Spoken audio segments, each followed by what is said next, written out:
షాలు please ఏడవకు, relax, please don't cry. Deepak నన్ను కొంచెం ఏడవనిస్తావా ప్లీజ్?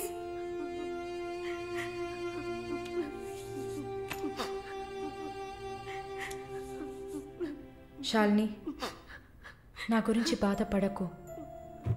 జైలు అన్న మాటే కానీ నాకు ఇక్కడ ఏ లోటు లేదు. చాలా సేఫ్ ప్లేస్లోనే ఉన్నా. శాలిని, ఇక్కడ చూడు, భయపడకు. నువ్వు ధైర్యంగా ఉంటేనే కదా నేను మనశ్శాంతిగా ఉంటా. ఇక్కడ చూడు, నువ్వు తప్ప ఎవరున్నారు నాకు చెప్పు. షాలు, తను ధైర్యంగానే ఉంది కదా, ప్లీజ్ స్టాప్ ఇట్. దీపక్, చెప్పండి. నువ్వు శాలినికి సపోర్టివ్గా ఉండాలి. నువ్వు ఉన్నావన్న నమ్మకంతోనే నేను ఇక్కడ బాధపడకుండా ఉన్నాను. Can you do that for me? Of course, Shalini నేను భద్రంగా చూసుకుంటానా, మీరు వరీ కాకండి. I love her. ఇక్కడ చూడు, విశ్వనాథం గారు గుర్తున్నారా? వైఎంసీలో మీట్ అయ్యావు కదా, ఆయన చివరిగా రాసిన లెటర్ ఇది. చివరిగానా? ఆయన అడ్వకేట్ని వెళ్ళి మీట్ అవ్వు. మాలిని, టైం. సరే, బయలుదేరండి.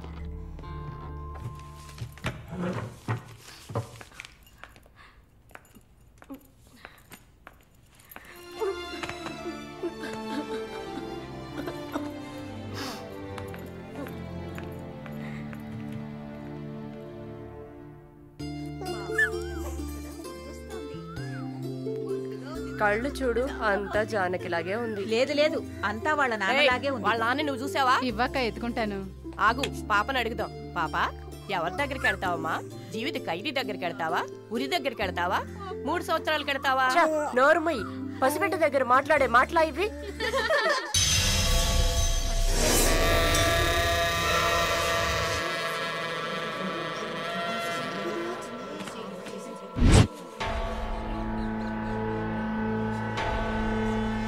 ఎవరు? కృష్ణవేణి. సూసైడా లేకపోతే? ఏమో, ఎవరికి తెలుసు.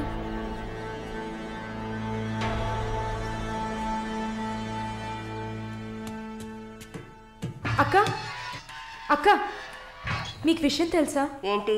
ఆ కృష్ణవేణి లేదు. లేదు, తెలుసు. ఎలా అక్క? ఇంత పకడ్బందీగా కాపలా ఉన్న జైల్లో ఇలా ఎలా జరిగింది? సూసైడ్ అంటావా లేదా మర్డరా? అవును. ఏం చెప్తున్నావు అక్క? మర్డరే అని చెప్తున్నా. నీకెలా తెలుసు? నిన్న రాత్రి నువ్వు నిద్రపోయాక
వాడు పంపించిన కుక్క.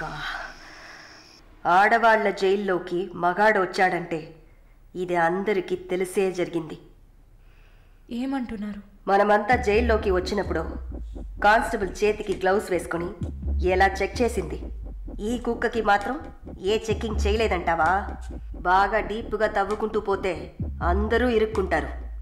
అందుకే చడి చప్పుడు లేకుండా ఫైల్ క్లోజ్ చేస్తారు. ఇలాంటివన్నీ ఇక్కడ మామూలే. నువ్వు వెళ్ళి నీ పని చూసుకో. దేశ రాజధాని అయిన కొత్త ఢిల్లీలో 5 సంవత్సరాల చిన్నారి పాశవికమైన అత్యాచారానికి గురైన సంఘటన అందరినీ కలిసివేసింది. 25 ఏళ్ల మనోజ్ కుమార్ అతని స్నేహితుడు కలిసి ఆ చిన్నారిని కిడ్నాప్ చేసి 2 రోజుల పాటు మంచినీళ్లు, ఆహారం ఇవ్వకుండా ఒక గదిలో నిర్బంధించి పలుమార్లు అత్యాచారం చేశారు. ఇటీవల వివాహమైన మనోజ్ కుమార్ భార్య పురిటి కోసం పుట్టింటికి వెళ్లిన సమయంలో ఈ సంఘటన చోటు చేసుకున్నట్లు తెలుస్తోంది. బాధితురాలైన బాలికను ఎయిమ్స్ ఆసుపత్రిలో చేర్పించి చికిత్స అందిస్తున్నారు. అధిక రక్తస్రావం జరగడంతో ఇన్ఫెక్షన్ సోకింది. శస్త్రచికిత్స చేసి చిన్నారి మర్మావయం నుంచి 3 కొవ్వొత్తులను, ఒక నూనె సీసాను వెలికితీసినట్లు వైద్యులు తెలిపారు. పాప పరిస్థితి చూస్తే శస్త్రచికిత్స చేస్తున్న తమకు కన్నీరు ఆగలేదని వైద్యులు ఉద్వేగభరితంగా తమ విచారాన్ని, తీవ్రమైన దిగ్భ్రాంతిని వెలిబుచ్చారు. దారుణమైన పైశాచికత్వానికి గురైన ఈ పాప ప్రస్తుతం మృత్యువుతో పోరాడుతోందని ఆసుపత్రి వర్గాలు పేర్కొన్నాయి.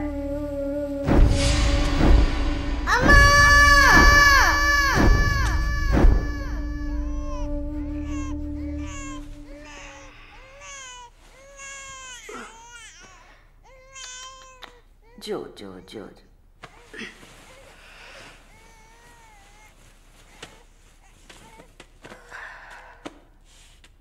మాలిని, నువ్వు ఇంకా పడుకోలేదా? ఏంటి ఆలోచిస్తున్నావు? నేను బయటకు వెళ్ళాలి. వెళ్ళి చంపాలి.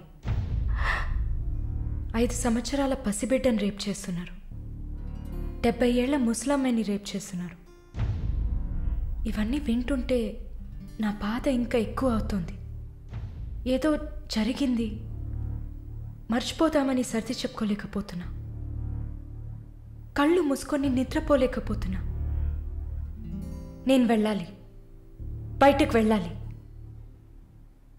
వీళ్ళని వదలకూడదు. నా వల్ల కాదనుకుంటున్నారా? నీ వల్ల కాదని నేను అనుకుంటానా? ప్రతి ఆడదానిలో ఒక పులి ఉంటుంది.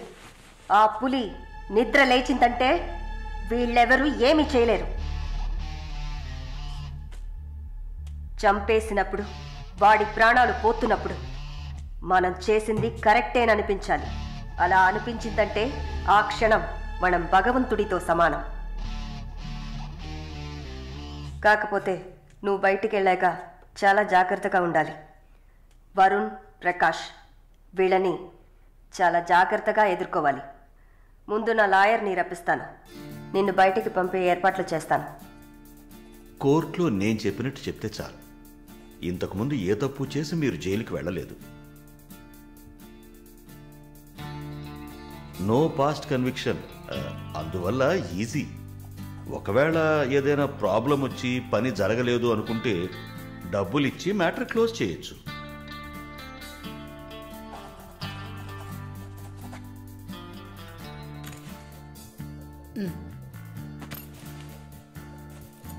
ఆల్ ది బెస్ట్ అమ్మా. Thank you.